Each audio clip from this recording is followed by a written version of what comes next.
Tonight on the WHAS11 Night Team. 1 week of war with Iran. They would be so decimated that they wouldn't be able to fight at the ground level. With no sign of slowing down. Plus, another lawsuit filed after the deadly plane crash, UPS Flight 2976. It's just my everything. He's my rock.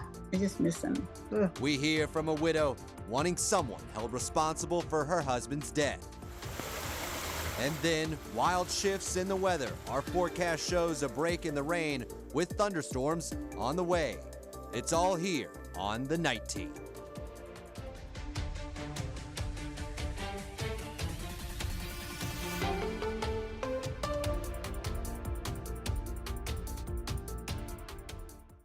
Tonight, America's war in Iran enters its second week. Today, President Trump says the U.S. picked new targets there for complete destruction and certain death. Hello, and thank you for joining us on the Night Team. I'm Ian Hardwitt, filling in for Alex Dederer. This news comes as the Trump administration sells thousands of bombs to Israel, 12,000 worth over $151 million, bypassing Congress in the emergency move. Here's ABC's Allison Kosick with the details. Tonight, 1 week into the war with Iran, and Tehran being hit with relentless airstrikes, a huge explosion at Marabad International Airport, a huge fireball seen lighting up the sky. Israel launching a new wave of strikes, targeting this oil refinery in Tehran. Iran retaliating, launching missiles and drones at U.S. and Israeli targets across the Gulf. This video showing the moment an Iranian drone struck the airport in Dubai. Iran's president apologizing for strikes on its Gulf neighbors. An Iranian official saying Tehran won't attack its neighbors so long as they don't cooperate with the U.S. And tonight, President Trump saying there could possibly be ground troops going into Iran, but only if there is very good reason. If we ever did that, they would be so decimated that they wouldn't be able to fight at the ground level. The president making those comments after he attended the dignified transfer at Dover Air Force Base, standing alongside the families of the 6 American soldiers killed in the opening hours of the war. The president calling it a very sad day. The heroes coming home from Iran, coming home in a different manner than they thought they'd be coming home. But they're great heroes in our country. Meanwhile, the war is expanding on other fronts, from Lebanon to Iraq and Beirut. Dozens of airstrikes pounded a Hezbollah stronghold neighborhood in Beirut and other targets across the country.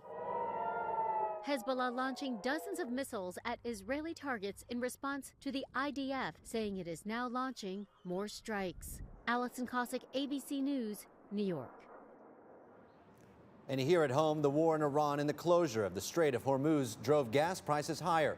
According to AAA, the average price is $3.41 a gallon, the highest since August 24, jumping 43 cents in 1 week, the biggest weekly increase since Russia invaded Ukraine. Diesel jumped higher 75 cents in the past week to $4.51 a gallon. Oil prices are also rising to get oil tankers moving through the Persian Gulf, a key route for 1/5 of the world's oil. The Trump administration is offering $20 billion in reinsurance to shippers. Private insurers pulled coverage after America and Israel bombed Iran. And tonight, in our coverage of UPS Flight 2976, one pilot's family filed a lawsuit here in Louisville 4 months after the deadly MD-11 crash. The suit claims negligence of 3 companies led to Captain Dana Diamond's death. WHAS11's Clarice Shaley joins me in the studio after hearing from his wife, who has been counting the days since she last heard from her husband. In 37 years with UPS, 10 of those, Captain Diamond spent married to Donna Diamond. They just started dreaming of their retirement. 123 days after her husband's death, she wants someone held responsible. He made all of us laugh. I guess probably my best memories is watching him enjoy the life of being a pawpaw. Captain Dana Diamond spent 37 years flying with UPS. He was UPS's most seasoned MD-11 pilot, but his greatest achievement came in building a family and the precious days he spent with them. I count them, and knowing he's never coming back home again to me. 123 days. It's hard. 123 days today. It's hard to believe. Since Dana died in the cockpit with 2 other pilots on UPS Flight 2976 last November. In a lawsuit, Donna blames the aircraft's manufacturer, Boeing, the engine's manufacturer, General Electric, and maintenance provider, VT San Antonio Aerospace, for failing her husband. Donna read his last words in a text.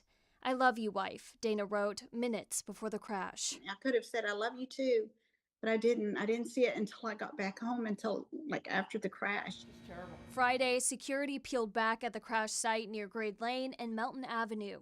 Inside, Stooges Bar and Grill became a bubble in time, basically untouched for 4 months. An initial investigation shows the plane's left engine and pylon separated from the wing shortly after takeoff. He took flying very seriously. He took safety very seriously. Attorney Sam Taylor says Captain Diamond trained union members to respond to disasters like the one that claimed his life. He did not deserve for this to happen to him, and his family does not deserve to be going through what they're going through. They hope this lawsuit spares others the grief as they remember the grandfather who led his family's Halloween parade. I am so thankful for that little video of all 7 grandchildren, him, because that was his favorite Halloween. I cherish that memory the most. Cherishing the memories when she should have been able to cherish the days ahead.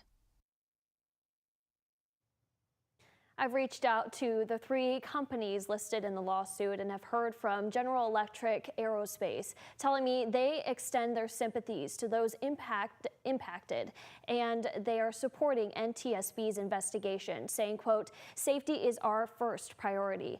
Live in studio, Clarice Shaley, WHAS 11 Night Team on your side.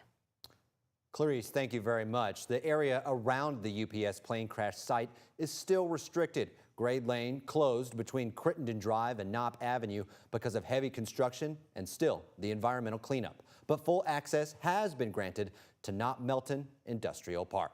To stay up to date on all the latest information on the UPS plane crash, you can download the free WHAS 11 Plus app on your phone or your smart TV.